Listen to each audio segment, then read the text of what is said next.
ಓಂ ಗಂ ಗಣಪತಯೇ ನಮಃ. ಹಾಯ್ ಹಲೋ ನಮಸ್ಕಾರ. Welcome to spiritual vibes YouTube channel. ವೈದಿಕ ಜ್ಯೋತಿಷ್ಯ ಶಾಸ್ತ್ರದಲ್ಲಿ ಸೂರ್ಯದೇವನಿಗೆ ವಿಶೇಷ ಸ್ಥಾನವಿದೆ. ಗ್ರಹಗಳ ರಾಜನಾದ ಸೂರ್ಯನು ಪ್ರತಿ ತಿಂಗಳು ರಾಶಿಯನ್ನು ಬದಲಾಯಿಸುತ್ತಾನೆ. ಆದರೆ ಏಪ್ರಿಲ್ ತಿಂಗಳ ಈ ಸಂಚಾರ ಬಹಳ ವಿಶೇಷ. ಯಾಕೆಂದರೆ ಸೂರ್ಯನು ತನ್ನ ಉಚ್ಚ ರಾಶಿಯಾದ ಮೇಷಕ್ಕೆ ಪಾದಾರ್ಪಣೆ ಮಾಡುತ್ತಿದ್ದಾನೆ. ಇಂದು ನಾವು ಈ ಮೇಷ ಸಂಕ್ರಾಂತಿಯ ಮಹತ್ವ, ಅಂದು ರೂಪುಗೊಳ್ಳುತ್ತಿರುವ ವೈದ್ರತಿ ಯೋಗದ ಪ್ರಭಾವ ಮತ್ತು ಎಲ್ಲ 12 ರಾಶಿಗಳ ಮೇಲಾಗುವ ಸಂಪೂರ್ಣ ಫಲಗಳನ್ನು ವಿವರವಾಗಿ ತಿಳಿಯೋಣ. ಈ ವಿಡಿಯೋವನ್ನು ಕೊನೆಯವರೆಗೂ ನೋಡಿ. ನಿಮ್ಮ ರಾಶಿಯ ಬಗ್ಗೆ ತಿಳಿಯಲು ಮರೆಯಬೇಡಿ. 1. ಮೇಷ ಸಂಕ್ರಾಂತಿ ಮತ್ತು ಸೂರ್ಯನ ಉಚ್ಚಸ್ಥಿತಿ. ವೀಕ್ಷಕರೇ, ಏಪ್ರಿಲ್ 14ರ ಈ ದಿನವನ್ನು ಕೇವಲ ಒಂದು ದಿನಾಂಕ ಎಂದು ನೋಡಬೇಡಿ. ಇದು ಸೌರ ವರ್ಷದ ಆರಂಭ.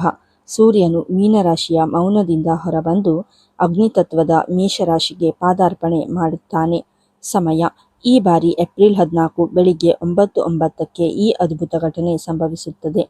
ಮಹತ್ವ: ಜ್ಯೋತಿಷ್ಯದಲ್ಲಿ ಸೂರ್ಯನನ್ನು ಆತ್ಮಕಾರಕ ಎಂದು ಕರೆಯಲಾಗುತ್ತದೆ. ಮೇಷರಾಶಿಯಲ್ಲಿ ಸೂರ್ಯನು 10 ಡಿಗ್ರಿ ತಲುಪಿದಾಗ ಅವನು ತನ್ನ ಪರಮ ಉಚ್ಚ ಸ್ಥಿತಿಯನ್ನು ತಲುಪುತ್ತಾನೆ. ಇದರರ್ಥ ಸೂರ್ಯನು ತನ್ನ ಪೂರ್ಣ ಸಾಮರ್ಥ್ಯದಲ್ಲಿ ಕೆಲಸ ಮಾಡುತ್ತಾನೆ. ಒಬ್ಬ ರಾಜ ತನ್ನ ಸಿಂಹಾಸನದ ಮೇಲೆ ಕುಳಿತು ಎಷ್ಟು ಶಕ್ತಿಶಾಲಿಯಾಗಿರುತ್ತಾನೋ, ಸೂರ್ಯನು ಮೇಷರಾಶಿಯಲ್ಲಿ ಅಷ್ಟೇ ಪ್ರಬಲನಾಗಿರುತ್ತಾನೆ. 2. ಸೂರ್ಯ ಮತ್ತು ಮಂಗಳನ ಮೈತ್ರಿ. ಮೇಷರಾಶಿಯ ಅಧಿಪತಿ ಮಂಗಳ. ಜ್ಯೋತಿಷ್ಯ ಶಾಸ್ತ್ರದ ಪ್ರಕಾರ ಸೂರ್ಯ ಮತ್ತು ಮಂಗಳ ಪರಸ್ಪರ ಪರಮ ಮಿತ್ರರು. ಸೂರ್ಯನು ರಾಜನಾದರೆ ಮಂಗಳನು ಸೇನಾಧಿಪತಿ. ಈಗ ರಾಜನು ತನ್ನ ಸೇನಾಧಿಪತಿಯ ಮನೆಗೆ ಪ್ರವೇಶಿಸುತ್ತಿದ್ದಾನೆ. ಇದರಿಂದ ಏನಾಗುತ್ತದೆ? ಸೂರ್ಯನ ಪ್ರಕಾಶ ಮತ್ತು ಮಂಗಳನ ಸಾಹಸ ಒಂದಾಗುತ್ತವೆ. ಇದು ಜನರ ಜೀವನದಲ್ಲಿ ಹೊಸ ಚೈತನ್ಯವನ್ನು ತುಂಬುತ್ತದೆ. ಸ್ಥಗಿತಗೊಂಡಿದ್ದ ಕೆಲಸಗಳಿಗೆ ವೇಗ ಸಿಗುತ್ತದೆ. ನಿಮ್ಮಲ್ಲಿ ಆಲಸ್ಯವಿದ್ದರೆ ಅದು ಮಾಯವಾಗಿ ಕಾರ್ಯತತ್ಪರತೆ ಹೆಚ್ಚಾಗುತ್ತದೆ. ವಿಶೇಷವಾಗಿ ಆಡಳಿತ ರಂಗದಲ್ಲಿ ಅಥವಾ ಉನ್ನತ ಹುದ್ದೆಯಲ್ಲಿ ಇರುವವರಿಗೆ ಇದು ಅತ್ಯಂತ ನಿರ್ಣಾಯಕ ಸಮಯ. 3. ವೈದ್ರತಿ ಯೋಗದ ವಿಶೇಷತೆ. ಈ ಬಾರಿಯ ಸಂಕ್ರಾಂತಿಯ ಮತ್ತೊಂದು ದೊಡ್ಡ ವಿಶೇಷವೆಂದರೆ ಅದು ವೈದ್ರತಿ ಯೋಗ. 27 ಯೋಗಗಳಲ್ಲಿ ವೈದ್ರತಿ ಯೋಗವು ಆಧ್ಯಾತ್ಮಿಕವಾಗಿ ಬಹಳ ಗಹನವಾದುದು. ಆಧ್ಯಾತ್ಮಿಕ ಶಕ್ತಿ. ಈ ಯೋಗದಲ್ಲಿ ಮಾಡುವ ಜಪ, ತಪ ಮತ್ತು ದಾನಗಳು ಸಹಸ್ರಪಟ್ಟು ಫಲ ನೀಡುತ್ತವೆ ಎಂದು ಶಾಸ್ತ್ರಗಳು ಹೇಳುತ್ತವೆ. ಸಾಮಾಜಿಕ ಪ್ರಭಾವ. ಸೂರ್ಯನು ಉಚ್ಚಸ್ಥಿತಿಯಲ್ಲಿದ್ದು ವೈದ್ರತಿ ಯೋಗವು ರೂಪುಗೊಂಡಾಗ ಅದು ಸಮಾಜದಲ್ಲಿ ದೊಡ್ಡ ಬದಲಾವಣೆಗಳಿಗೆ ನಾಂದಿ ಹಾಡುತ್ತದೆ. ವೈಯಕ್ತಿಕ ಲಾಭ. ಈ ಸಮಯದಲ್ಲಿ ನೀವು ಯಾವುದೇ ಹೊಸ ಕೆಲಸಕ್ಕೆ ಅಡಿಪಾಯ ಹಾಕಿದರೂ ಅದರಲ್ಲಿ ನಾಯಕತ್ವದ ಗುಣ ಮತ್ತು ದೀರ್ಘಕಾಲಿಕ ಯಶಸ್ಸು ಸಿಗುವ ಸಾಧ್ಯತೆ ಹೆಚ್ಚು. ನಿಮ್ಮ ಸಾಮಾಜಿಕ ಪ್ರತಿಷ್ಠೆ ಹೆಚ್ಚಾಗಲು ಇದು ಸರಿಯಾದ ಸಮಯ. ಆತ್ಮವಿಶ್ವಾಸದ ಕೊರತೆಯಿಂದ ಬಳಲುತ್ತಿದ್ದವರಿಗೆ ಸೂರ್ಯದೇವನು ಹೊಸ ಶಕ್ತಿಯನ್ನು ನೀಡಲಿದ್ದಾನೆ. ಮೇಷರಾಶಿ. ಸುವರ್ಣಕಾಲದ ಆರಂಭ. ಮೇಷರಾಶಿಯ ಆತ್ಮೀಯ ಬಂಧುಗಳೇ, ನಿಮ್ಮ ಪಾಲಿಗೆ ಇದು ಸಾಮಾನ್ಯ ಸಮಯವಲ್ಲ. ನಿಮ್ಮ ರಾಶಿಯಾಧಿಪತಿ ಮಂಗಳನ ಮನೆಗೆ ಗ್ರಹಗಳ ರಾಜ ಸೂರ್ಯನು ಆಗಮನವಾಗುತ್ತಿದೆ. ಸೂರ್ಯನು ನಿಮ್ಮ ರಾಶಿಯಲ್ಲೇ ಉಚ್ಚಸ್ಥಿತಿಯನ್ನು ತಲುಪುತ್ತಾನೆ. ಅಂದರೆ ಸೂರ್ಯನು ತನ್ನ ಸಂಪೂರ್ಣ ಶಕ್ತಿಯನ್ನು ನಿಮ್ಮ ಮೇಲೆ ಧಾರೆ ಎರೆಯಲಿದ್ದಾನೆ. ಇದನ್ನು ಜ್ಯೋತಿಷ್ಯದಲ್ಲಿ ಸುವರ್ಣಕಾಲ ಎಂದು ಕರೆಯಲಾಗುತ್ತದೆ. 2. ವೃತ್ತಿ ಮತ್ತು ಉದ್ಯೋಗ. ವೃತ್ತಿ ಜೀವನದಲ್ಲಿ ನೀವು ಹಿಂದೆಂದೂ ಕಾಣದ ಬದಲಾವಣೆಗಳನ್ನು ನಿರೀಕ್ಷಿಸಬಹುದು. ಸರ್ಕಾರಿ ಉದ್ಯೋಗ. ನೀವು ಸರ್ಕಾರಿ ಕೆಲಸಕ್ಕಾಗಿ ಪರೀಕ್ಷೆ ಬರೆದಿದ್ದರೆ ಅಥವಾ ಸರ್ಕಾರಿ ಕೆಲಸದ ನಿರೀಕ್ಷೆಯಲ್ಲಿದ್ದರೆ ಈ ಅವಧಿಯಲ್ಲಿ ನಿಮಗೆ ಶುಭ ಸುದ್ದಿ ಸಿಗುವುದು ಖಚಿತ. ಸೂರ್ಯನು ಅಧಿಕಾರದ ಸಂಕೇತವಾಗಿರುವುದರಿಂದ ರಾಜಕೀಯದಲ್ಲಿ ಇರುವವರಿಗೂ ಉನ್ನತ ಸ್ಥಾನಮಾನ ಸಿಗಲಿದೆ. ನಾಯಕತ್ವ. ಕೆಲಸದ ಸ್ಥಳದಲ್ಲಿ ನಿಮ್ಮ ಮಾತಿಗೆ ಬೆಲೆ ಸಿಗುತ್ತದೆ. ಮೇಲಾಧಿಕಾರಿಗಳು ನಿಮ್ಮ ಐಡಿಯಾಗಳನ್ನು ಮೆಚ್ಚಿಕೊಳ್ಳುತ್ತಾರೆ. ನೀವು ತಂಡವನ್ನು ಮುನ್ನಡೆಸುವ ದೊಡ್ಡ ಜವಾಬ್ದಾರಿಯನ್ನು ಪಡೆಯಬಹುದು. ಹೊಸ ಉದ್ಯಮ. ಸ್ವಂತ ಬಿಸಿನೆಸ್ ಆರಂಭಿಸಲು ಯೋಚಿಸುತ್ತಿದ್ದರೆ ಏಪ್ರಿಲ್ 14ರ ನಂತರದ ಸಮಯ ಅತ್ಯಂತ ಪ್ರಸಕ್ತವಾಗಿದೆ. 3. ಸಾಮಾಜಿಕ ಮತ್ತು ವೈಯಕ್ತಿಕ ಜೀವನ. ಸೂರ್ಯನು ನಿಮ್ಮ ಲಗ್ನಭಾವದಲ್ಲಿ ಇರುವುದರಿಂದ ನಿಮ್ಮ ವ್ಯಕ್ತಿತ್ವದಲ್ಲಿ ಒಂದು ರೀತಿಯ ಕಾಂತಿ ಮತ್ತು ತೇಜಸ್ಸು ಕಾಣಿಸಿಕೊಳ್ಳುತ್ತದೆ. ಗೌರವ. ಸಮಾಜದಲ್ಲಿ ನಿಮ್ಮ ಪ್ರತಿಷ್ಠೆ ಹೆಚ್ಚಾಗುತ್ತದೆ. ಜನರು ಸಲಹೆಗಾಗಿ ನಿಮ್ಮನ್ನು ಹುಡುಕಿಕೊಂಡು ಬರುತ್ತಾರೆ. ಆತ್ಮವಿಶ್ವಾಸ. ಈ ಹಿಂದೆ ಯಾವುದಾದರೂ ಕೆಲಸ ಮಾಡಲು ಭಯಪಡುತ್ತಿದ್ದರೆ ಈಗ ಆ ಭಯ ದೂರವಾಗಿ ಧೈರ್ಯದಿಂದ ಮುನ್ನುಗ್ಗುತ್ತೀರಿ. ನಿರ್ಧಾರ. ಕಠಿಣ ನಿರ್ಧಾರಗಳನ್ನು ತೆಗೆದುಕೊಳ್ಳಲು ಇದು ಸರಿಯಾದ ಸಮಯ. ನಿಮ್ಮ ಬುದ್ಧಿಶಕ್ತಿ ಮತ್ತು ವಿವೇಚನೆ ಅತ್ಯುತ್ತಮವಾಗಿರುತ್ತದೆ. 4. ಎಚ್ಚರಿಕೆ ಮತ್ತು ಸವಾಲುಗಳು. ಸೂರ್ಯನು ಶಾಖ ಮತ್ತು ಅಹಂಕಾರದ ಸಂಕೇತವೂ ಹೌದು. ಈ ಸಮಯದಲ್ಲಿ ನೀವು ಈ ಎರಡು ವಿಷಯಗಳ ಬಗ್ಗೆ ಎಚ್ಚರವಿರಲಿ. ಅಹಂಕಾರ. ನಿಮ್ಮ ಯಶಸ್ಸು ನಿಮ್ಮ ತಲೆಗೆ ಏರದಂತೆ ನೋಡಿಕೊಳ್ಳಿ. ಅತಿಯಾದ ಆತ್ಮವಿಶ್ವಾಸವು ಅಹಂಕಾರವಾಗಿ ಬದಲಾಗಿ ಆತ್ಮೀಯರನ್ನು ದೂರ ಮಾಡಬಹುದು. ಕೋಪ.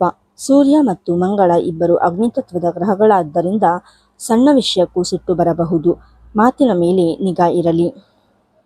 5. ವಿಶೇಷ ಪರಿಹಾರಗಳು. ಸೂರ್ಯನ ಈ ಶುಭ ಫಲಗಳನ್ನು ಮತ್ತಷ್ಟು ಹೆಚ್ಚಿಸಿಕೊಳ್ಳಲು ಮತ್ತು ನಕಾರಾತ್ಮಕತೆಯನ್ನು ತಗ್ಗಿಸಲು ಈ ಕೆಳಗಿನ ಕೆಲಸ ಮಾಡಿ. ಸೂರ್ಯ ಅರ್ಘ್ಯ. ಪ್ರತಿದಿನ ಬೆಳಿಗ್ಗೆ ಸ್ನಾನದ ನಂತರ ತಾಮ್ರದ ಪಾತ್ರೆಯಲ್ಲಿ ನೀರನ್ನು ತುಂಬಿ ಅದಕ್ಕೆ ಸ್ವಲ್ಪ ಕುಂಕುಮ ಅಥವಾ ಕೆಂಪು ಹೂವು ಹಾಕಿ ಸೂರ್ಯನಿಗೆ ಅರ್ಘ್ಯ ಅರ್ಪಿಸಿ. ತಂದೆಯ ಸೇವೆ. ಜ್ಯೋತಿಷ್ಯದಲ್ಲಿ ಸೂರ್ಯನು ತಂದೆಯನ್ನು ಪ್ರತಿನಿಧಿಸುತ್ತಾನೆ. ನಿಮ್ಮ ತಂದೆಯ ಆಶೀರ್ವಾದ ಪಡೆಯಿರಿ. ಅವರ ಆರೋಗ್ಯದ ಕಡೆ ಗಮನವಿರಲಿ. ಮಂತ್ರ. ಓಂ ಘೃಣಿ ಸೂರ್ಯಾಯ ನಮಃ ಎಂಬ ಮಂತ್ರವನ್ನು 108 ಬಾರಿ ಜಪಿಸಿ. ವೃಷಭ ರಾಶಿ. ವೆಚ್ಚ ಮತ್ತು ಜಾಗೃತಿ. ವೃಷಭ ರಾಶಿಯವರೇ, ಸೂರ್ಯದೇವನು ನಿಮ್ಮ ರಾಶಿಯಿಂದ 12ನೇ ಮನೆಗೆ ಪ್ರವೇಶಿಸುತ್ತಿದ್ದಾನೆ. ಜ್ಯೋತಿಷ್ಯದಲ್ಲಿ 12ನೇ ಮನೆಯನ್ನು ವ್ಯಯಸ್ಥಾನ ಅಥವಾ ಮೋಕ್ಷಸ್ಥಾನ ಎಂದು ಕರೆಯಲಾಗುತ್ತದೆ. ಸೂರ್ಯನು ಇಲ್ಲಿ ಅಷ್ಟೊಂದು ಶುಭ ಫಲಗಳನ್ನು ನೀಡುವುದಿಲ್ಲವಾದರೂ ಕೆಲವು ನಿರ್ದಿಷ್ಟ ಕ್ಷೇತ್ರಗಳಲ್ಲಿ ಇದು ನಿಮಗೆ ಹೊಸ ಹಾದಿಯನ್ನು ತೋರಿಸಿಕೊಡಲಿದೆ. ಈ ಸಮಯವು ನಿಮಗೆ ಹೋರಾಟ ಮತ್ತು ಜಾಗೃತಿಯ ಪಾಠವನ್ನು ಕಲಿಸುತ್ತದೆ. 2. ಆರ್ಥಿಕ ಜೀವನ ಮತ್ತು ಹೂಡಿಕೆ.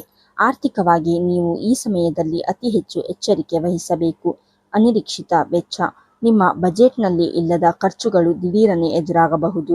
ಹಳೆಯ ಸಾಲಗಳನ್ನು ತೀರಿಸಲು ಅಥವಾ ಆರೋಗ್ಯದ ಕಾರಣಗಳಿಗಾಗಿ ಹಣ ವ್ಯಯವಾಗುವ ಸಂಭವವಿದೆ. ಹೂಡಿಕೆ ಬೇಡ.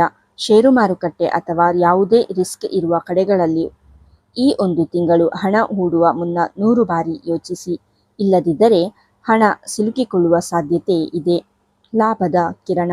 ಆದರೆ ಒಂದು ಪಾಸಿಟಿವ್ ವಿಚಾರವೇನೆಂದರೆ, ನೀವು ವಿದೇಶಿ ವ್ಯವಹಾರಗಳಲ್ಲಿ ತೊಡಗಿದ್ದರೆ ಅಥವಾ ವಿದೇಶಿ ಕಂಪನಿಗಳಲ್ಲಿ ಕೆಲಸ ಮಾಡುತ್ತಿದ್ದರೆ ಈ ಅವಧಿಯಲ್ಲಿ ನಿಮಗೆ ಉತ್ತಮ ಲಾಭ ಅಥವಾ ಅವಕಾಶಗಳು ಒದಗಿ ಬರಲಿವೆ. 3. ಕೌಟುಂಬಿಕ ಮತ್ತು ಆರೋಗ್ಯ. ಕೌಟುಂಬಿಕ ರಂಗದಲ್ಲಿ ಕೆಲವು ಸವಾಲುಗಳು ಎದುರಾಗಬಹುದು. ತಾಯಿಯ ಆರೋಗ್ಯ. ಸೂರ್ಯನ ಈ ಸಂಚಾರವು ನಿಮ್ಮ ತಾಯಿಯ ಆರೋಗ್ಯದ ಮೇಲೆ ಪ್ರಭಾವ ಬೀರಬಹುದು. ಅವರಿಗೆ ಸ್ವಲ್ಪ ನಿಶ್ಶಕ್ತಿ ಅಥವಾ ದೈಹಿಕ ತೊಂದರೆಗಳು ಕಂಡರೂ ನಿರ್ಲಕ್ಷ್ಯ ಮಾಡದೆ ತಕ್ಷಣ ವೈದ್ಯರನ್ನು ಭೇಟಿ ಮಾಡಿ. ಮಾನಸಿಕ ಒತ್ತಡ. 12ನೇ ಮನೆಯ ಸೂರ್ಯನು ಅತಿಯಾದ ಆಲೋಚನೆ ಮತ್ತು ನಿದ್ರಾಹೀನತೆಗೆ ಕಾರಣವಾಗಬಹುದು. ಅತಿಯಾದ ಮಾನಸಿಕ ಒತ್ತಡವನ್ನು ತೆಗೆದುಕೊಳ್ಳಬೇಡಿ. ಪ್ರವಾಸ. ನೀವು ನಿಮ್ಮ ಇಚ್ಛೆಗೆ ವಿರುದ್ಧವಾಗಿ ಅಥವಾ ಅನಿವಾರ್ಯ ಕಾರಣಗಳಿಗಾಗಿ ದೂರದ ಪ್ರಯಾಣಗಳನ್ನು ಕೈಗೊಳ್ಳಬೇಕಾಗಬಹುದು. 4. ಪರಿಹಾರಗಳು ಮತ್ತು ಸಲಹೆಗಳು. ಸೂರ್ಯನ ಈ ಸಂಚಾರದ ನಕಾರಾತ್ಮಕತೆಯನ್ನು ಹೋಗಲಾಡಿಸಲು ಈ ಕೆಳಗಿನ ಪರಿಹಾರಗಳನ್ನು ಅನುಸರಿಸಿ. ದಾನದ ಮಹಿಮೆ. ಈ ಅವಧಿಯಲ್ಲಿ ದಾನಕ್ಕೆ ವಿಶೇಷ ಮಹತ್ವವಿದೆ. ಪ್ರತಿ ಭಾನುವಾರ ಬಿಳಿ ಬಣ್ಣದ ವಸ್ತುಗಳನ್ನು, ಉದಾಹರಣೆಗೆ ಹಾಲು, ಅಕ್ಕಿ ಅಥವಾ ಸಕ್ಕರೆ, ಅಗತ್ಯವಿರುವವರಿಗೆ ಅಥವಾ ದೇವಸ್ಥಾನಕ್ಕೆ ದಾನ ಮಾಡಿ. ಆಧ್ಯಾತ್ಮಿಕತೆ. ಪ್ರತಿದಿನ ಕನಿಷ್ಠ 10 ನಿಮಿಷ ಧ್ಯಾನ ಮಾಡುವುದರಿಂದ ನಿಮ್ಮ ಮಾನಸಿಕ ಶಾಂತಿ ವೃದ್ಧಿಸುತ್ತದೆ. ಆರೋಗ್ಯ ಕಾಳಜಿ. ಕಣ್ಣಿನ ಸಮಸ್ಯೆ ಇರುವವರು ಈ ಅವಧಿಯಲ್ಲಿ ಹೆಚ್ಚಿನ ಕಾಳಜಿ ವಹಿಸಿ. ಸೂರ್ಯನ ಬೆಳಕಿಗೆ ನೇರವಾಗಿ ಒಡ್ಡಿಕೊಳ್ಳುವ ಮುನ್ನ ಜಾಗರೂಕರಾಗಿರಿ. ಮಿಥುನ ರಾಶಿ. ಆದಾಯ ಮತ್ತು ಇಷ್ಟಾರ್ಥ ಸಿದ್ಧಿ. ಮಿಥುನ ರಾಶಿಯ ಬಂಧುಗಳೇ, ನಿಮಗೆ ಈಗ ಹಬ್ಬದ ಸಂಭ್ರಮ. ಗ್ರಹಗಳ ರಾಜ ಸೂರ್ಯನು ನಿಮ್ಮ ರಾಶಿಯಿಂದ 11ನೇ ಮನೆಗೆ ಪ್ರವೇಶಿಸುತ್ತಿದ್ದಾನೆ. ಜ್ಯೋತಿಷ್ಯ ಶಾಸ್ತ್ರದಲ್ಲಿ 11ನೇ ಮನೆಯನ್ನು ಲಾಭಸ್ಥಾನ ಎಂದು ಕರೆಯಲಾಗುತ್ತದೆ. ಇಲ್ಲಿ ಸೂರ್ಯನು ಅತ್ಯಂತ ಶುಭ ಫಲಗಳನ್ನು ನೀಡುತ್ತಾನೆ. ನಿಮ್ಮ ಜೀವನದಲ್ಲಿ ದೀರ್ಘಕಾಲದಿಂದ ಇದ್ದ ಅಡೆತಡೆಗಳು ನಿವಾರಣೆಯಾಗಿ ಯಶಸ್ಸಿನ ಹಾದಿ ಸುಗಮವಾಗುವ ಸಮಯವಿದು. 2. ಆರ್ಥಿಕ ಲಾಭ ಮತ್ತು ಹಳೆಯ ಬಾಕಿ. ಆರ್ಥಿಕವಾಗಿ ಇದು ನಿಮಗೆ ಬಂಪರ್ ಸಮಯ ಎನ್ನಬಹುದು. ಆದಾಯದಲ್ಲಿ ಏರಿಕೆ. ನೀವು ಉದ್ಯೋಗದಲ್ಲಿದ್ದರೆ ಸಂಬಳ ಹೆಚ್ಚಳ ಅಥವಾ ಬೋನಸ್ ಸಿಗುವ ಸಾಧ್ಯತೆ ಇದೆ. ವ್ಯಾಪಾರಸ್ಥರಿಗೆ ಹೊಸ ಆರ್ಡರ್ಗಳು ಸಿಗಲಿವೆ. ಸಿಲುಕಿಕೊಂಡಿದ್ದ ಹಣ. ಯಾರಿಗಾದರೂ ಸಾಲ ನೀಡಿ ಅದು ವಾಪಸ್ ಬರುವುದಿಲ್ಲ ಎಂದು ಕೈಬಿಟ್ಟಿದ್ದರೆ ಈಗ ಆ ಹಣ ನಿಮ್ಮ ಕೈ ಸೇರುವ ಬಲವಾದ ಯೋಗವಿದೆ. ಹೂಡಿಕೆ ಲಾಭ. ಈ ಹಿಂದೆ ನೀವು ಮಾಡಿದ ಹೂಡಿಕೆಗಳಿಂದ ಈಗ ನಿರೀಕ್ಷೆಗೂ ಮೀರಿದ ಲಾಭವನ್ನು ಪಡೆಯುತ್ತೀರಿ. ಷೇರು ಮಾರುಕಟ್ಟೆ ಅಥವಾ ಸ್ಥಿರಾಸ್ತಿಯಲ್ಲಿ ಲಾಭ ಕಂಡುಬರಲಿದೆ. 3. ಸಂಬಂಧಗಳು ಮತ್ತು ಸಾಮಾಜಿಕ ಜೀವನ. ಈ ಸಂಚಾರವು ನಿಮ್ಮ ವೈಯಕ್ತಿಕ ಬದುಕಿನಲ್ಲೂ ಮಧುರವಾದ ಬದಲಾವಣೆ ತರಲಿದೆ. ಹಿರಿಯರ ಸಹಕಾರ. ನಿಮ್ಮ ಹಿರಿಯ ಸಹೋದರ ಅಥವಾ ಸಹೋದರಿಯರಿಂದ ನಿಮಗೆ ದೊಡ್ಡ ಮಟ್ಟದ ಸಹಾಯ ಸಿಗಲಿದೆ. ಆಸ್ತಿ ವಿಚಾರ ಅಥವಾ ಹಣಕಾಸಿನ ವಿವಾದಗಳಿದ್ದರೆ ಮನೆಯ ಹಿರಿಯರ ಮಧ್ಯಸ್ಥಿಕೆಯಿಂದ ಬಗೆಹರಿಯುತ್ತವೆ. ವಿವಾಹ ಯೋಗ. ಅವಿವಾಹಿತ ಮಿಥುನ ರಾಶಿಯವರಿಗೆ ಮದುವೆಯ ಮಾತುಕತೆಗಳು ಅಂತಿಮಗೊಳ್ಳುವ ಸಮಯವಿದು. ಪ್ರೇಮ ವಿವಾಹಕ್ಕೆ ಮನೆಯವರ ಒಪ್ಪಿಗೆ ಸಿಗುವ ಸಾಧ್ಯತೆ ದಟ್ಟವಾಗಿದೆ. ಸ್ನೇಹಿತರ ಬಳಗ. ಪ್ರಭಾವಿ ವ್ಯಕ್ತಿಗಳ ಪರಿಚಯವಾಗಲಿದೆ. ಇದು ಭವಿಷ್ಯದ ವೃತ್ತಿಜೀವನಕ್ಕೆ ದಾರಿದೀಪವಾಗಲಿದೆ. 4. ಪರಿಹಾರ ಮತ್ತು ಸಲಹೆಗಳು. ಈ ಸುವರ್ಣ ಕಾಲದ ಲಾಭವನ್ನು ಸಂಪೂರ್ಣವಾಗಿ ಪಡೆಯಲು ಈ ಕೆಳಗಿನ ಕಾರ್ಯಗಳನ್ನು ಮಾಡಿ. ಸಹಾಯ ಹಸ್ತ. ನಿಮಗೆ ಸಾಧ್ಯವಾದಷ್ಟು ಮಟ್ಟಿಗೆ ವಿದ್ಯಾರ್ಥಿಗಳಿಗೆ ಪುಸ್ತಕ ಅಥವಾ ಬರವಣಿಗೆಯ ಸಾಮಗ್ರಿಗಳನ್ನು ದಾನ ಮಾಡಿ. ಇದು ಬುಧನ ಪ್ರೀತಿಗೂ ಪಾತ್ರವಾಗುತ್ತದೆ.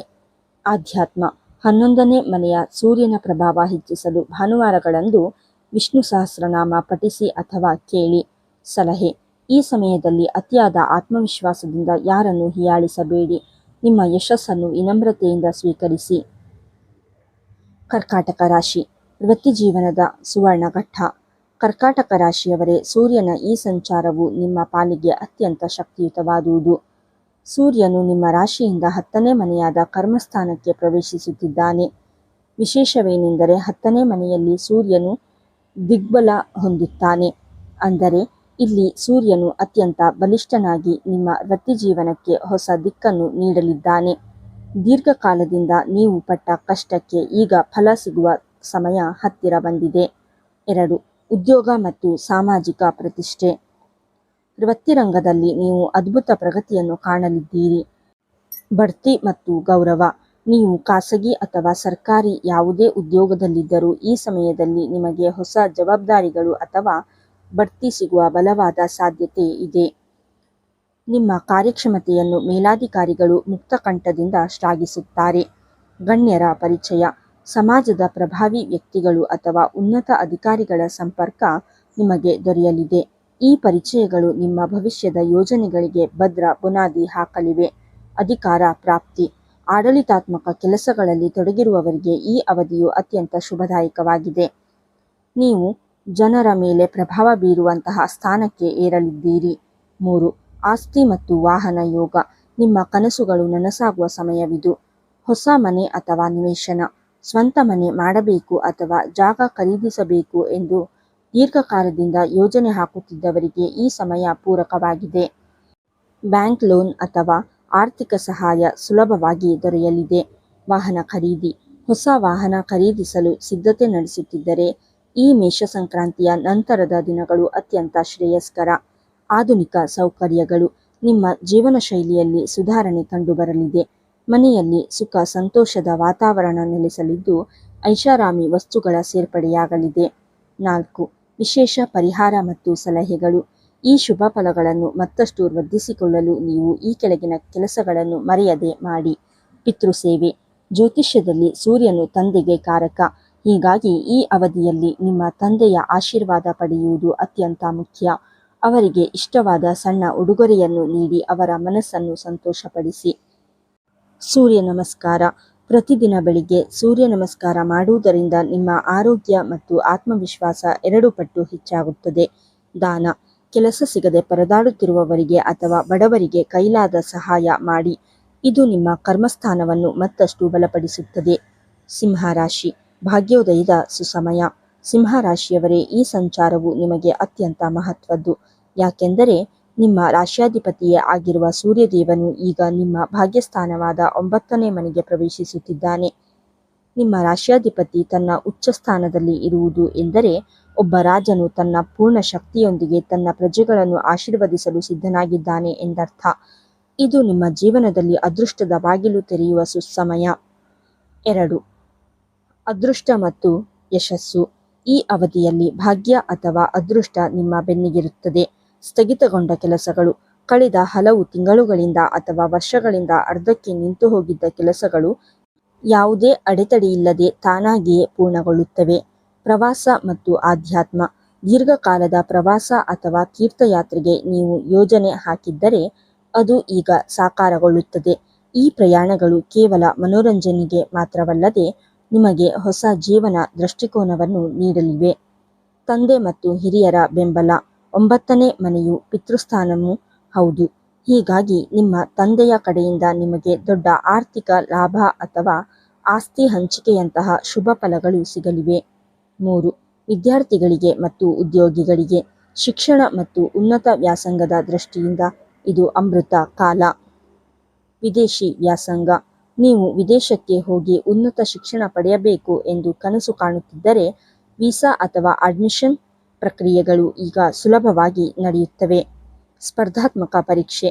ಯಾವುದೇ ದೊಡ್ಡ ಪರೀಕ್ಷೆ ಅಥವಾ ಇಂಟರ್ವ್ಯೂ ಎದುರಿಸಲು ಇದು ಸೂಕ್ತ ಸಮಯ. ನಿಮ್ಮಲ್ಲಿ ಹೊಸ ರೀತಿಯ ಆತ್ಮವಿಶ್ವಾಸ ಮತ್ತು ಜ್ಞಾನದ ಹೊಳಪು ಕಂಡುಬರುತ್ತದೆ. ಧಾರ್ಮಿಕ ಆಸಕ್ತಿ. ನಿಮ್ಮ ಮನಸ್ಸು ದಾನ, ಧರ್ಮ ಮತ್ತು ಆಧ್ಯಾತ್ಮಿಕ ಕಾರ್ಯಗಳ ಕಡೆಗೆ ಹೆಚ್ಚು ಒಲವು ತೋರುತ್ತದೆ. 4. ವಿಶೇಷ ಪರಿಹಾರಗಳು ಮತ್ತು ಸಲಹೆಗಳು. ನಿಮ್ಮ ರಾಶ್ಯಾಧಿಪತಿಯ ಶಕ್ತಿಯನ್ನು ಇಮ್ಮಡಿಗೊಳಿಸಲು ಈ ಕೆಳಗಿನ ಕ್ರಮಗಳನ್ನು ಅನುಸರಿಸಿ. ಗಾಯತ್ರಿ ಮಂತ್ರ ಜಪ. ಸೂರ್ಯನ ಶಕ್ತಿ ಮಂತ್ರವಾದ ಗಾಯತ್ರಿ ಮಂತ್ರವನ್ನು ಪ್ರತಿದಿನ ಬೆಳಿಗ್ಗೆ 108 ಬಾರಿ ಜಪಿಸಿ. ಇದು ನಿಮ್ಮ ಜ್ಞಾನ ಮತ್ತು ತೇಜಸ್ಸನ್ನು ಹೆಚ್ಚಿಸುತ್ತದೆ. ಆಧ್ಯಾತ್ಮಿಕ ಓದು. ಈ ಸಮಯದಲ್ಲಿ ಧಾರ್ಮಿಕ ಪುಸ್ತಕಗಳನ್ನು ಓದುವುದು ಅಥವಾ ಗುರುಗಳ ಆಶೀರ್ವಾದ ಪಡೆಯುವುದು ನಿಮಗೆ ವಿಶೇಷ ಲಾಭ ತರಲಿದೆ. ಸಲಹೆ. ಅದೃಷ್ಟ ನಿಮ್ಮ ಪರವಾಗಿದೆ ಎಂದು ಸೋಮಾರಿಯಾಗಬೇಡಿ. ಸೂರ್ಯನು ಕಠಿಣ ಪರಿಶ್ರಮವನ್ನು ನಿರೀಕ್ಷಿಸುತ್ತಾನೆ. ಕೆಲಸದಲ್ಲಿ ಪ್ರಾಮಾಣಿಕತೆ ಇರಲಿ. ಕನ್ಯಾ ರಾಶಿ. ಎಚ್ಚರಿಕೆಯ ನಡೆ ಅಗತ್ಯ. ಕನ್ಯಾ ರಾಶಿಯ ಬಂಧುಗಳೇ, ಸೂರ್ಯನ ಈ ಸಂಚಾರವು ನಿಮ್ಮ ಪಾಲಿಗೆ ಸ್ವಲ್ಪ ಸವಾಲಿನದ್ದಾಗಿರಬಹುದು.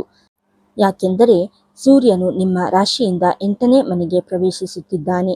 ಜ್ಯೋತಿಷ್ಯದಲ್ಲಿ 8ನೇ ಮನೆಯನ್ನು ಆಯುಷ್ಯ ಸ್ಥಾನ ಅಥವಾ ರಹಸ್ಯಗಳ ಸ್ಥಾನ ಎಂದು ಕರೆಯಲಾಗುತ್ತದೆ. ಇಲ್ಲಿ ಸೂರ್ಯನು ಇರುವುದರಿಂದ ನೀವು ಅನಿರೀಕ್ಷಿತ ಘಟನೆಗಳನ್ನು ಎದುರಿಸಬೇಕಾಗಬಹುದು. ಹಾಗಾಗಿ ಈ ಅವಧಿಯಲ್ಲಿ ನೀವು ಪ್ರತಿ ಹೆಜ್ಜೆಯನ್ನು ಅತ್ಯಂತ ವಿವೇಕದಿಂದ ಇಡುವುದು ಬಹಳ ಮುಖ್ಯ. 2. ಆರೋಗ್ಯ ಮತ್ತು ಸುರಕ್ಷತೆ. ಆರೋಗ್ಯದ ದೃಷ್ಟಿಯಿಂದ ಈ ಸಮಯವು ಅತ್ಯಂತ ಜಾಗರೂಕತೆಯನ್ನು ಬಯಸುತ್ತದೆ. ಶಾರೀರಿಕ ಆರೋಗ್ಯ. ಸೂರ್ಯನು ಅಗ್ನಿತತ್ವದ ಗ್ರಹವಾಗಿರುವುದರಿಂದ ದೇಹದಲ್ಲಿ ಉಷ್ಣತೆ ಹೆಚ್ಚಾಗಬಹುದು. ವಿಶೇಷವಾಗಿ ಪಿತ್ತ ಅಥವಾ ರಕ್ತದೊತ್ತಡಕ್ಕೆ ಸಂಬಂಧಿಸಿದ ಸಮಸ್ಯೆಗಳಿದ್ದರೆ ನಿರ್ಲಕ್ಷ್ಯ ಮಾಡಬೇಡಿ. ಸರಿಯಾದ ಸಮಯಕ್ಕೆ ವೈದ್ಯಕೀಯ ಸಲಹೆ ಪಡೆಯಿರಿ. ಪ್ರಯಾಣದಲ್ಲಿ ಎಚ್ಚರ. ವಾಹನ ಚಾಲನೆ ಮಾಡುವಾಗ ಅತಿ ವೇಗ ಬೇಡ. ಯಾವುದೇ ರೀತಿಯ ಸಾಹಸ ಪ್ರವೃತ್ತಿ ಅಥವಾ ರಿಸ್ಕ್ ತೆಗೆದುಕೊಳ್ಳಲು ಇದು ಸರಿಯಾದ ಸಮಯವಲ್ಲ. ರಸ್ತೆಯಲ್ಲಿ ಸಂಚಾರ ನಿಯಮಗಳನ್ನು ಕಟ್ಟುನಿಟ್ಟಾಗಿ ಪಾಲಿಸಿ. ಮಾನಸಿಕ ಒತ್ತಡ. ಅಜ್ಞಾತ ಭಯ ಅಥವಾ ಆತಂಕ ನಿಮ್ಮನ್ನು ಕಾಡಬಹುದು. ಸಮಾಧಾನವಾಗಿ ಇರಲು ಪ್ರಯತ್ನಿಸಿ. 3. ಆರ್ಥಿಕ ಮತ್ತು ಶತ್ರುಭೀತಿ. ಹಣಕಾಸಿನ ವ್ಯವಹಾರಗಳಲ್ಲಿ ಪಾರದರ್ಶಕತೆ ಇರಲಿ. ನಂಬಿಕೆ ದ್ರೋಹ. ಈ ಅವಧಿಯಲ್ಲಿ ಹಣಕಾಸಿನ ವಿಚಾರದಲ್ಲಿ ಯಾರನ್ನು ಕುರುಡಾಗಿ ನಂಬಬೇಡಿ. ಅದು ನಿಮ್ಮ ಹತ್ತಿರದವರೇ ಆಗಿದ್ದರೂ ಸಾಲ ನೀಡುವಾಗ ಅಥವಾ ಜಂಟಿ ಹೂಡಿಕೆ ಮಾಡುವಾಗ ಎಚ್ಚರವಿರಲಿ. ರಹಸ್ಯ ಶತ್ರುಗಳು. ನಿಮ್ಮ ಬೆನ್ನ ಹಿಂದೆ ಕೆಲವರು ಸಂಚು ರೂಪಿಸುವ ಸಾಧ್ಯತೆ ಇರುತ್ತದೆ. ನಿಮ್ಮ ಗುಟ್ಟುಗಳನ್ನು ಯಾರಿಗೂ ಬಿಟ್ಟುಕೊಡಬೇಡಿ. ಕೆಲಸದ ಸ್ಥಳದಲ್ಲಿ ಅಥವಾ ವ್ಯಾಪಾರದಲ್ಲಿ ನಿಮ್ಮ ಮೇಲೆ ಕಣ್ಣಿಟ್ಟಿರುವವರ ಬಗ್ಗೆ ಜಾಗರೂಕರಾಗಿರಿ. ದಿಢೀರ್ ವೆಚ್ಚ. ಅನಿರೀಕ್ಷಿತ ವೈದ್ಯಕೀಯ ವೆಚ್ಚಗಳು ಅಥವಾ ಕಾನೂನು ಸಂಬಂಧಿತ ಖರ್ಚುಗಳು ಎದುರಾಗಬಹುದು. 4. ವಿಶೇಷ ಪರಿಹಾರ ಮತ್ತು ಸಲಹೆಗಳು. ಈ ಸಂಚಾರದ ನಕಾರಾತ್ಮಕತೆಯನ್ನು ತಗ್ಗಿಸಲು ಈ ಕೆಳಗಿನ ಕೆಲಸಗಳನ್ನು ಮಾಡಿ. ದಾನ ಕಾರ್ಯ.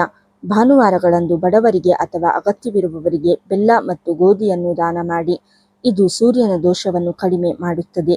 ಆಧ್ಯಾತ್ಮಿಕ ಶಕ್ತಿ. ಪ್ರತಿದಿನ ಕನಿಷ್ಠ 11 ಬಾರಿ ಓಂ ನಮೋ ನಾರಾಯಣಾಯ ಮಂತ್ರವನ್ನು ಜಪಿಸಿ. ಇದು ನಿಮಗೆ ಮಾನಸಿಕ ಸ್ಥೈರ್ಯ ನೀಡುತ್ತದೆ. ಸಲಹೆ. ಈ ಸಮಯದಲ್ಲಿ ಯಾವುದೇ ದೊಡ್ಡ ಹೂಡಿಕೆ ಅಥವಾ ಹೊಸ ಒಪ್ಪಂದಗಳನ್ನು ಮುಂದೂಡುವುದು ಉತ್ತಮ. ತಾಳ್ಮೆಯೇ ನಿಮ್ಮ ಯಶಸ್ಸಿನ ಮಂತ್ರವಾಗಲಿ. ತುಲಾರಾಶಿ. ಸಂಬಂಧಗಳ ಪರೀಕ್ಷೆ. ತುಲಾರಾಶಿಯ ಬಂಧುಗಳೇ, ಸೂರ್ಯದೇವನು ನಿಮ್ಮ ರಾಶಿಯಿಂದ 7ನೇ ಮನೆಗೆ ಪ್ರವೇಶಿಸುತ್ತಿದ್ದಾನೆ. ಜ್ಯೋತಿಷ್ಯದಲ್ಲಿ 7ನೇ ಮನೆಯು ದಾಂಪತ್ಯ, ಜೀವನ ಸಂಗಾತಿ ಮತ್ತು ವ್ಯಾಪಾರ ಪಾಲುದಾರಿಕೆಯನ್ನು ಪ್ರತಿನಿಧಿಸುತ್ತದೆ. ಸೂರ್ಯನು ಇಲ್ಲಿ ಉಚ್ಚ ಸ್ಥಿತಿಯಲ್ಲಿದ್ದರೂ ತುಲಾರಾಶಿಯವರಿಗೆ ಇದು ಸ್ವಲ್ಪ ಮಿಶ್ರ ಫಲಗಳನ್ನು ನೀಡುತ್ತದೆ. ಪ್ರಮುಖವಾಗಿ ನಿಮ್ಮ ಸಂಬಂಧಗಳಲ್ಲಿ ಸೌಮ್ಯತೆ ಮತ್ತು ತಾಳ್ಮೆಯನ್ನು ಪರೀಕ್ಷಿಸುವ ಸಮಯವಿದು. 2. ದಾಂಪತ್ಯ ಮತ್ತು ವೈಯಕ್ತಿಕ ಸಂಬಂಧ. ನಿಮ್ಮ ವೈಯಕ್ತಿಕ ಜೀವನದಲ್ಲಿ ಈ ತಿಂಗಳು ಸಂವಹನ ಬಹಳ ಮುಖ್ಯ. ಅಹಂಕಾರದ ಸಂಘರ್ಷ. ಸೂರ್ಯನು ಆತ್ಮಗೌರವದ ಸಂಕೇತ. 7ನೇ ಮನೆಯಲ್ಲಿ ಸೂರ್ಯನಿರುವಾಗ ಜೀವನ ಸಂಗಾತಿಯ ಜೊತೆ ನಾನೇ ಸರಿ ಎಂಬ ಹಠ ಅಥವಾ ಅಹಂಕಾರದ ಮಾತುಗಳು ಬರುವ ಸಾಧ್ಯತೆ ಇದೆ. ಸಣ್ಣ ವಿಷಯಗಳು ದೊಡ್ಡ ಜಗಳಕ್ಕೆ ಕಾರಣವಾಗಬಹುದು. ತಾಳ್ಮೆಯೇ ಮದ್ದು. ನಿಮ್ಮ ಸಂಗಾತಿಯ ಭಾವನೆಗಳಿಗೆ ಬೆಲೆ ಕೊಡಿ. ವಾದ ಮಾಡುವ ಬದಲು ಮೌನವಾಗಿರುವುದು ಅಥವಾ ಶಾಂತವಾಗಿ ಚರ್ಚಿಸುವುದು ಸಂಬಂಧವನ್ನು ಉಳಿಸುತ್ತದೆ. ಸಲಹೆ: ಸಂಗಾತಿಯ ಆರೋಗ್ಯದ ಬಗ್ಗೆಯೂ ಸ್ವಲ್ಪ ಕಾಳಜಿ ವಹಿಸಿ. ಅವರಿಗೆ ನಿಮ್ಮ ಬೆಂಬಲದ ಅಗತ್ಯವಿರುತ್ತದೆ. 3. ವ್ಯಾಪಾರ ಮತ್ತು ಪಾಲುದಾರಿಕೆ. ವೃತ್ತಿಪರ ರಂಗದಲ್ಲಿ ಪಾರದರ್ಶಕತೆ ಕಾಯ್ದುಕೊಳ್ಳುವುದು ಅನಿವಾರ್ಯ. ಪಾಲುದಾರಿಕೆ: ನೀವು ಪಾರ್ಟ್ನರ್ಶಿಪ್ ವ್ಯವಹಾರ ಮಾಡುತ್ತಿದ್ದರೆ ಹಣಕಾಸಿನ ವಿಚಾರದಲ್ಲಿ ಯಾವುದೇ ಮುಚ್ಚುಮರೆ ಬೇಡ. ಸಣ್ಣ ಅನುಮಾನವು ಪಾಲುದಾರಿಕೆಯಲ್ಲಿ ಬಿರುಕು ಮೂಡಿಸಬಹುದು. ಹೊಸ ಒಪ್ಪಂದಗಳು: ಈ ಅವಧಿಯಲ್ಲಿ ಹೊಸ ಒಪ್ಪಂದಗಳಿಗೆ ಅಥವಾ ಕರಾರು ಪತ್ರಗಳಿಗೆ ಸಹಿ ಹಾಕುವ ಮುನ್ನ ಪ್ರತಿಯೊಂದು ಸಾಲನ್ನು ಓದಿ ನೋಡಿ. ಕಾನೂನು ತಜ್ಞರ ಸಲಹೆ ಪಡೆಯುವುದು ಉತ್ತಮ. ಸಾರ್ವಜನಿಕ ಜೀವನ: ಸಮಾಜದಲ್ಲಿ ನಿಮ್ಮ ಪ್ರತಿಷ್ಠೆ ಹೆಚ್ಚಿದರೂ ನಿಮ್ಮ ಕಟುವಾದ ಮಾತುಗಳು ಶತ್ರುಗಳನ್ನು ಸೃಷ್ಟಿಸಬಹುದು. ಎಚ್ಚರವಿರಲಿ. 4. ವಿಶೇಷ ಪರಿಹಾರ ಮತ್ತು ಸಲಹೆಗಳು. ಸಂಬಂಧಗಳಲ್ಲಿ ಮಧುರತೆ ಕಾಪಾಡಿಕೊಳ್ಳಲು ಮತ್ತು ಸೂರ್ಯನ ಕೃಪೆ ಪಡೆಯಲು ಈ ಕೆಳಗಿನ ಕೆಲಸ ಮಾಡಿ. ಸೂರ್ಯಾಷ್ಟಕ ಪಠಣ: ಪ್ರತಿದಿನ ಬೆಳಿಗ್ಗೆ ಸ್ನಾನದ ನಂತರ ಸೂರ್ಯಾಷ್ಟಕವನ್ನು ಭಕ್ತಿಯಿಂದ ಪಠಿಸಿ ಅಥವಾ ಕೇಳಿ. ಇದು ನಿಮ್ಮ ಮನಸ್ಸನ್ನು ಶಾಂತವಾಗಿರಿಸುತ್ತದೆ. ಸಮತೋಲನ: ಶುಕ್ರನ ಅಧಿಪತ್ಯದ ತುಲಾ ರಾಶಿಯವರಿಗೆ ಸಮತೋಲನವೇ ಶಕ್ತಿ. ವೃತ್ತಿ ಮತ್ತು ವೈಯಕ್ತಿಕ ಜೀವನದ ನಡುವೆ ಸಮತೋಲನ ಕಾಪಾಡಿ. ದಾನ: ಸಕ್ಕರೆ ಅಥವಾ ಕೆಂಪು ಬಣ್ಣದ ಸಿಹಿ ತಿಂಡಿಗಳನ್ನು ಅಗತ್ಯವಿರುವವರಿಗೆ ಹಂಚಿ. ಇದು ಸಂಬಂಧಗಳಲ್ಲಿ ಸಿಹಿಯನ್ನು ತುಂಬುತ್ತದೆ. ವೃಶ್ಚಿಕ ರಾಶಿ: ಶತ್ರುಗಳ ಮೇಲೆ ವಿಜಯ.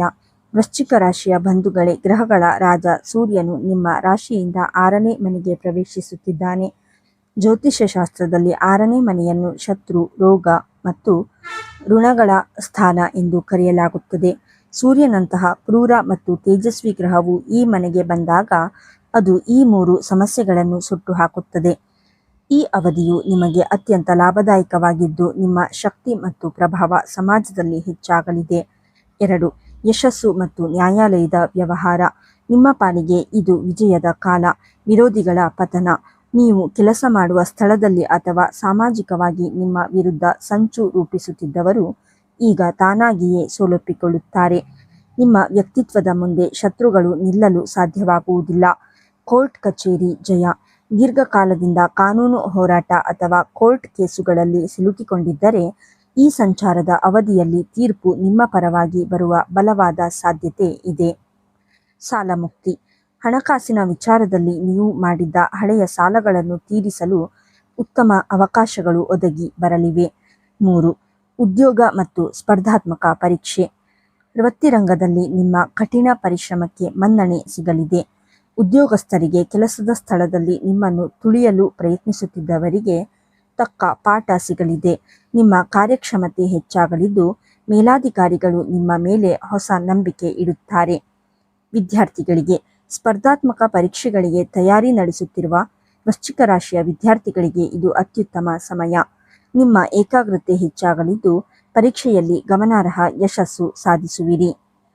ಸಂದರ್ಶನ: ಹೊಸ ಉದ್ಯೋಗಕ್ಕಾಗಿ ಇಂಟರ್ವ್ಯೂ ನೀಡುವವರಿಗೆ ಈ ಸಮಯದಲ್ಲಿ ಯಶಸ್ಸಿನ ಸಾಧ್ಯತೆ 100ಕ್ಕೆ 100ರಷ್ಟಿದೆ.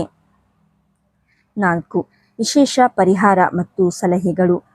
ಈ ವಿಜಯದ ಹಾದಿಯನ್ನು ಸುಗಮಗೊಳಿಸಲು ಈ ಕೆಳಗಿನ ಪರಿಹಾರಗಳನ್ನು ತಪ್ಪದೆ ಮಾಡಿ. ಆದಿತ್ಯ ಹೃದಯ ಸ್ತೋತ್ರ. ಪ್ರತಿದಿನ ಬೆಳಿಗ್ಗೆ ಅಥವಾ ಸಂಜೆ ಆದಿತ್ಯ ಹೃದಯ ಸ್ತೋತ್ರವನ್ನು ಕೇಳಿ ಅಥವಾ ಪಠಿಸಿ. ಇದು ನಿಮ್ಮ ಆತ್ಮಸ್ಥೈರ್ಯವನ್ನು ಮತ್ತು ಮಾನಸಿಕ ಬಲವನ್ನು ಹೆಚ್ಚಿಸುತ್ತದೆ. ಆರೋಗ್ಯ ಕಾಳಜಿ. ಶತ್ರುಗಳ ಮೇಲೆ ಜಯ ಸಿಕ್ಕರೂ ಅತಿಯಾದ ಕೆಲಸದಿಂದಾಗಿ ದೈಹಿಕ ಆಯಾಸವಾಗಬಹುದು. ಪೌಷ್ಟಿಕ ಆಹಾರ ಮತ್ತು ವಿಶ್ರಾಂತಿಗೆ ಆದ್ಯತೆ ನೀಡಿ. ದಾನ: ಭಾನುವಾರದ ದಿನ ಕೆಂಪು ಬಣ್ಣದ ಬೇಳೆಕಾಳುಗಳನ್ನು ದಾನ ಮಾಡುವುದು ನಿಮಗೆ ವಿಶೇಷ ಶಕ್ತಿಯನ್ನು ನೀಡುತ್ತದೆ. ಧನುರಾಶಿ: ಸಂತಾನ ಮತ್ತು ಸೃಜನಶೀಲತೆ. ಧನುರಾಶಿಯ ಬಂಧುಗಳೇ, ಗ್ರಹಗಳ ರಾಜ ಸೂರ್ಯನು ನಿಮ್ಮ ರಾಶಿಯಿಂದ 5ನೇ ಮನೆಗೆ ಪ್ರವೇಶಿಸುತ್ತಿದ್ದಾನೆ. ಜ್ಯೋತಿಷ್ಯ ಶಾಸ್ತ್ರದಲ್ಲಿ 5ನೇ ಮನೆಯು ವಿದ್ಯಾಭ್ಯಾಸ, ಬುದ್ಧಿಶಕ್ತಿ, ಸಂತಾನ ಮತ್ತು ಸೃಜನಶೀಲತೆಯನ್ನು ಪ್ರತಿನಿಧಿಸುತ್ತದೆ. ಸೂರ್ಯನು ಇಲ್ಲಿ ಅಗ್ನಿತತ್ವದ ಮನೆಯಲ್ಲಿರುವುದರಿಂದ ನಿಮ್ಮ ವಿಚಾರಧಾರೆಗಳು ಕ್ರಾಂತಿಕಾರಕವಾಗಿ ಬದಲಾಗಲಿವೆ. ನಿಮ್ಮಲ್ಲಿ ಗುಪ್ತವಾಗಿದ್ದ ಪ್ರತಿಭೆಗಳು ಈಗ ಜಗತ್ತಿಗೆ ಪರಿಚಯವಾಗುವ ಸಮಯ ಬಂದಿದೆ. 2. ಬುದ್ಧಿಶಕ್ತಿ ಮತ್ತು ಸೃಜನಶೀಲ ಕ್ಷೇತ್ರ. ಸೃಜನಶೀಲ ಕ್ಷೇತ್ರದಲ್ಲಿರುವವರಿಗೆ ಇದು ಅತ್ಯಂತ ಅಮೂಲ್ಯ ಸಮಯ. ಪ್ರತಿಭೆಗೆ ಮನ್ನಣೆ. ನೀವು ಬರವಣಿಗೆ, ಚಿತ್ರಕಲೆ, ಸಂಗೀತ ಅಥವಾ ಯಾವುದೇ ಕಲಾತ್ಮಕ ಕ್ಷೇತ್ರದಲ್ಲಿ ತೊಡಗಿಸಿಕೊಂಡಿದ್ದರೆ ನಿಮ್ಮ ಕೆಲಸಕ್ಕೆ ಈಗ ಜಾಗತಿಕ ಮಟ್ಟದಲ್ಲಿ ಅಥವಾ ಸಮಾಜದಲ್ಲಿ ದೊಡ್ಡ ಖ್ಯಾತಿ ದೊರೆಯಲಿದೆ. ನಿಮ್ಮ ಕಲಾಕೃತಿಗಳಿಗೆ ಉತ್ತಮ ಹಣಕಾಸಿನ ಪ್ರತಿಫಲವೂ ಲಭ್ಯವಾಗಲಿದೆ. ಬುದ್ಧಿಶಕ್ತಿ ವಿಕಾಸ. ಸಂಕೀರ್ಣವಾದ ಸಮಸ್ಯೆಗಳನ್ನು ಬಗೆಹರಿಸಲು ನಿಮ್ಮ ಬುದ್ಧಿ ಈಗ ಚುರುಕಾಗಿ ಕೆಲಸ ಮಾಡುತ್ತದೆ. ಹೊಸ ವಿಷಯಗಳನ್ನು ಕಲಿಯಲು ಅಥವಾ ಸಂಶೋಧನೆ ಮಾಡಲು ಇದು ಸಕಾಲ. ಹೂಡಿಕೆ. ಷೇರು ಮಾರುಕಟ್ಟೆ ಅಥವಾ ಊಹಾಪೋಹದ ವ್ಯಾಪಾರಗಳಲ್ಲಿ ತೊಡಗಿರುವವರಿಗೆ ತಮ್ಮ ವಿವೇಚನಾ ಶಕ್ತಿಯನ್ನು ಬಳಸಿ ಲಾಭ ಗಳಿಸಬಹುದು. 3. ಸಂತಾನ ಮತ್ತು ಕೌಟುಂಬಿಕ ಸಂತೋಷ. ಮಕ್ಕಳ ವಿಷಯದಲ್ಲಿ ನಿಮಗೆ ಹೆಮ್ಮೆ ತರುವಂತಹ ಘಟನೆಗಳು ನಡೆಯಲಿವೆ. ಮಕ್ಕಳಿಂದ ಶುಭವಾರ್ತೆ. ನಿಮ್ಮ ಮಕ್ಕಳು ವಿದ್ಯಾಭ್ಯಾಸದಲ್ಲಿ ಅಥವಾ ವೃತ್ತಿಜೀವನದಲ್ಲಿ ದೊಡ್ಡ ಸಾಧನೆ ಮಾಡಲಿದ್ದಾರೆ. ಅವರ ಯಶಸ್ಸು ನಿಮ್ಮ ಕುಟುಂಬದ ಕೀರ್ತಿಯನ್ನು ಹೆಚ್ಚಿಸಲಿದೆ. ಸಂತಾನ ಯೋಗ. ದೀರ್ಘಕಾಲದಿಂದ ಸಂತಾನ ಭಾಗ್ಯಕ್ಕಾಗಿ ಕಾಯುತ್ತಿದ್ದ ದಂಪತಿಗಳಿಗೆ ಈ ಅವಧಿಯಲ್ಲಿ ಶುಭವಾರ್ತೆ ಕೇಳಿಬರುವ ಸಾಧ್ಯತೆ ದಟ್ಟವಾಗಿದೆ. ಪ್ರೀತಿ ಪ್ರೇಮ. ಪ್ರೇಮ ಸಂಬಂಧಗಳಲ್ಲಿ ಇರುವವರಿಗೆ ಈ ಸಮಯವು ಮಧುರವಾಗಿರುತ್ತದೆ. ನಿಮ್ಮ ಸಂಬಂಧವು ಮುಂದಿನ ಹಂತಕ್ಕೆ ಅಂದರೆ ಮದುವೆಯ ಮಾತುಕತೆಗೆ ತಲುಪಬಹುದು. 4. ವಿಶೇಷ ಪರಿಹಾರ ಮತ್ತು ಸಲಹೆಗಳು. ಈ ಸೃಜನಾತ್ಮಕ ಶಕ್ತಿಯನ್ನು ಸದುಪಯೋಗಪಡಿಸಿಕೊಳ್ಳಲು ಈ ಕೆಳಗಿನ ಕೆಲಸಗಳನ್ನು ಮಾಡಿ. ಸೂರ್ಯ ಪೂಜೆ. ಪ್ರತಿದಿನ ಸೂರ್ಯದೇವನಿಗೆ ಕೆಂಪು ಹೂವುಗಳನ್ನು, ವಿಶೇಷವಾಗಿ ಕೆಂಪು ದಾಸವಾಳ ಅರ್ಪಿಸಿ ಪೂಜೆ ಮಾಡಿ. ಇದು ನಿಮ್ಮ ಆತ್ಮವಿಶ್ವಾಸವನ್ನು ಹೆಚ್ಚಿಸುತ್ತದೆ. ಗುರು ಹಿರಿಯರ ಗೌರವ. ನಿಮ್ಮ ಗುರುಗಳನ್ನು ಅಥವಾ ಶಿಕ್ಷಕರನ್ನು ಭೇಟಿ ಮಾಡಿ ಆಶೀರ್ವಾದ ಪಡೆಯಿರಿ. ಸಲಹೆ. ಅತಿಯಾದ ಬುದ್ಧಿವಂತಿಕೆ ಪ್ರದರ್ಶಿಸಲು ಹೋಗಿ ಇತರರ ಮನಸ್ಸನ್ನು ನೋಯಿಸಬೇಡಿ. ನಿಮ್ಮ ಜ್ಞಾನವು ಇತರರಿಗೆ ದಾರಿದೀಪವಾಗಲಿ. ಮಕರ ರಾಶಿ. ಕುಟುಂಬ ಮತ್ತು ಸ್ಥಿರತೆ. ಮಕರ ರಾಶಿಯ ಬಂಧುಗಳೇ, ಗ್ರಹಗಳ ರಾಜ ಸೂರ್ಯನು ನಿಮ್ಮ ರಾಶಿಯಿಂದ 4ನೇ ಮನೆಗೆ ಪ್ರವೇಶಿಸುತ್ತಿದ್ದಾನೆ. ಜ್ಯೋತಿಷ್ಯ ಶಾಸ್ತ್ರದಲ್ಲಿ 4ನೇ ಮನೆಯನ್ನು ಸುಖಸ್ಥಾನ ಅಥವಾ ಮಾತೃಸ್ಥಾನ ಎಂದು ಕರೆಯಲಾಗುತ್ತದೆ. ಸೂರ್ಯನು ಇಲ್ಲಿ ಸಂಚರಿಸುವಾಗ ನಿಮ್ಮ ಗಮನವು ಹೊರಗಿನ ಪ್ರಪಂಚಕ್ಕಿಂತ ಹೆಚ್ಚಾಗಿ ನಿಮ್ಮ ಮನೆ, ಕುಟುಂಬ ಮತ್ತು ಮಾನಸಿಕ ನೆಮ್ಮದಿಯ ಕಡೆಗೆ ಹೆಚ್ಚು ಕೇಂದ್ರೀಕೃತವಾಗಿರುತ್ತದೆ. ಇದು ನಿಮ್ಮ ಜೀವನದ ಮೂಲಭೂತ ಸೌಕರ್ಯಗಳನ್ನು ವೃದ್ಧಿಸಿಕೊಳ್ಳಲು ಇರುವ ಸಮಯ. 2. ಗೃಹ ಜೀವನ ಮತ್ತು ವೃತ್ತಿ ಸ್ಥಿರತೆ. ನಿಮ್ಮ ವಾಸಸ್ಥಾನ ಮತ್ತು ಕೆಲಸದ ಸ್ಥಳದಲ್ಲಿ ಕೆಲವು ಸಕಾರಾತ್ಮಕ ಬದಲಾವಣೆಗಳು ಕಂಡುಬರಲಿವೆ. ಮನೆಯ ನವೀಕರಣ.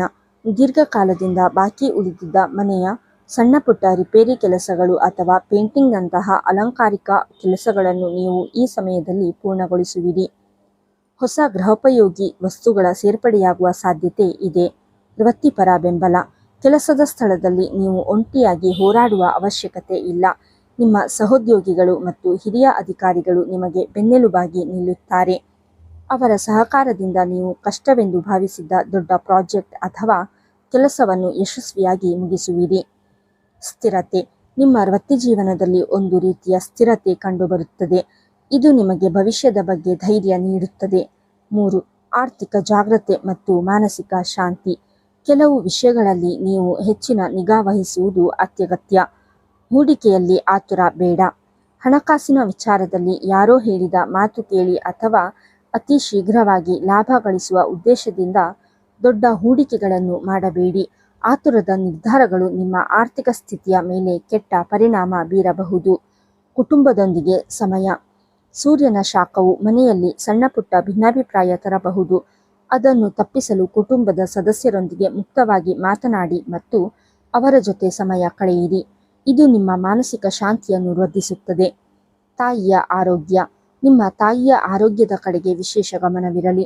ಅವರಿಗೆ ವಿಶ್ರಾಂತಿಯ ಅಗತ್ಯವಿರುತ್ತದೆ. 4. ವಿಶೇಷ ಪರಿಹಾರ ಮತ್ತು ಸಲಹೆಗಳು. ಈ ಅವಧಿಯ ಶುಭ ಫಲಗಳನ್ನು ಹೆಚ್ಚಿಸಿಕೊಳ್ಳಲು ಈ ಕೆಳಗಿನ ಶಿಸ್ತನ್ನು ಪಾಲಿಸಿ. ಆಹಾರ ನಿಯಮ. ಸೂರ್ಯನ ಪ್ರಭಾವವನ್ನು ಸಮತೋಲನಗೊಳಿಸಲು ಭಾನುವಾರದ ದಿನಗಳಲ್ಲಿ ಎಣ್ಣೆ ಪದಾರ್ಥಗಳು ಅಥವಾ ಅತಿಯಾದ ಮಸಾಲೆ ಪದಾರ್ಥಗಳನ್ನು ಸೇವಿಸಬೇಡಿ. ಸಾತ್ವಿಕ ಆಹಾರಕ್ಕೆ ಆದ್ಯತೆ ನೀಡಿ. ದಾನ.